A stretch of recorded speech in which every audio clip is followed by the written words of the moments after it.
Welcome back for Winter Mystery 2022 clue number 2. Before cutting, make sure to consult the fabric key so that you cut the right fabrics. Here is the pattern for clue number 2. You can push pause and write down the pertinent information, or you can screenshot this pattern to print at home, or join our group on Facebook called The Quilted Forest Friends, where you can access PDFs of this pattern. From color 1, cut 8 strips that are 2.5 inches by the width of the fabric. To help speed up my cutting, I usually have my fabric layered, so there's 2 layers here, so I'm actually cutting 2 strips at the same time. It's a good idea that every 2 to 4 cuts that you make when you're rotary cutting, that you make sure to straighten the edge so that you don't end up with strips that look like V's.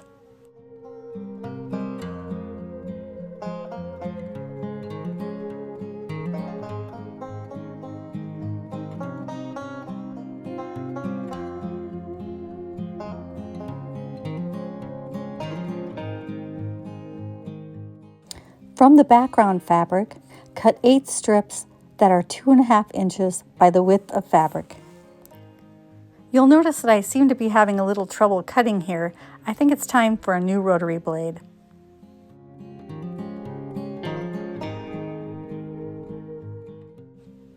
Ah, that's much better. It's nice and easy to cut when your rotary blade is sharp.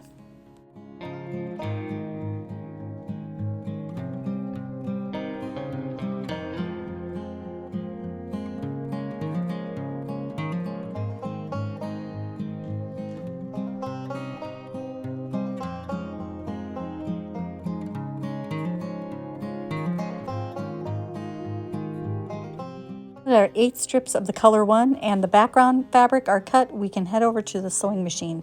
Make sure you're using 1/4 inch seam allowances when you sew.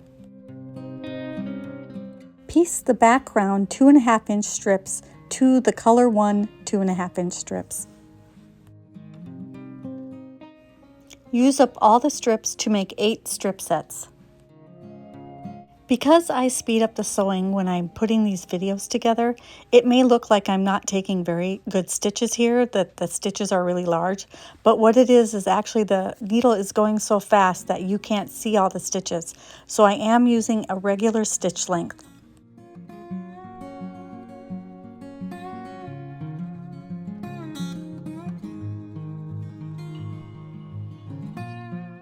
The Blade Saver thread cutter is one of my most favorite tools. I use it almost every day. Now it's time to press.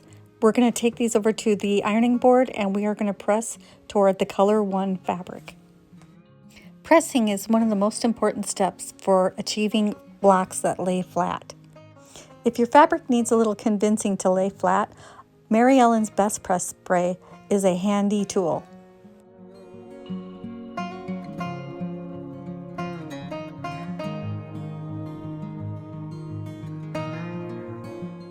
Now that all 8 strip sets are sewn and pressed, it's time to go back to the cutting table. I like to layer my strip sets as I'm cutting so that I can cut more pieces at once. So I'm going to lay one strip set right side up, and on top of it I'm going to put the other strip set on right side down, and those seams should nest together. And you can kind of wiggle them until you get them in place. So what I'm doing here is trying to make them nest together and be nice and flat. Next, I'm going to use my big ruler and I'm going to straighten the one end. And I am using the lines on the ruler to kind of line it up on one of the seams so that I have a straight edge.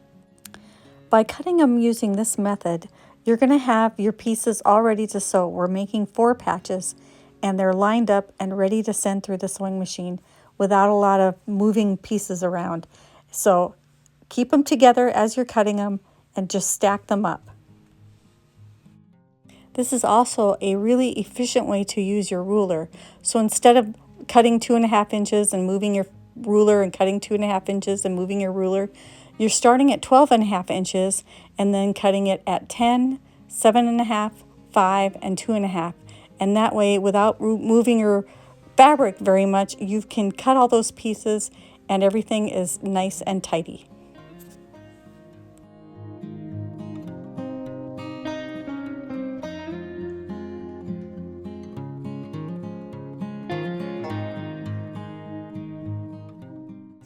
Now your pieces are all stacked and ready to send through the sewing machine without having to line things up and move things around too much. So just pick up a stack. Those seams are nested, and all you do is use your 1/4 inch seam and sew them together. You are making 60 4-patch units that will measure 4.5 inches by 4.5 inches.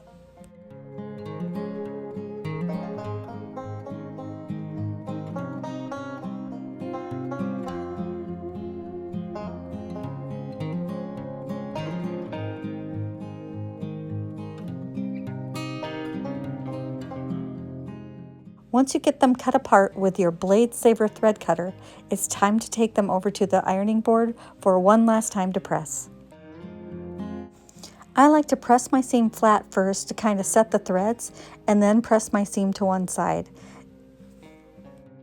I'm careful and try to press them all the same way so that they end up all being exactly the same.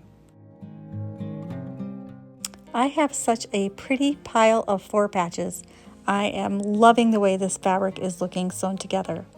Now it's time to put the 4-patches with a pattern and put them in a bag so that they can be safely tucked away with clue number 1, and I know where all the pieces are. Thank you for watching. We hope you enjoyed the video. We'll see you in 2 weeks for clue number 3. Make sure you hit like and subscribe to stay up to date on all the videos from the Quilted Forest.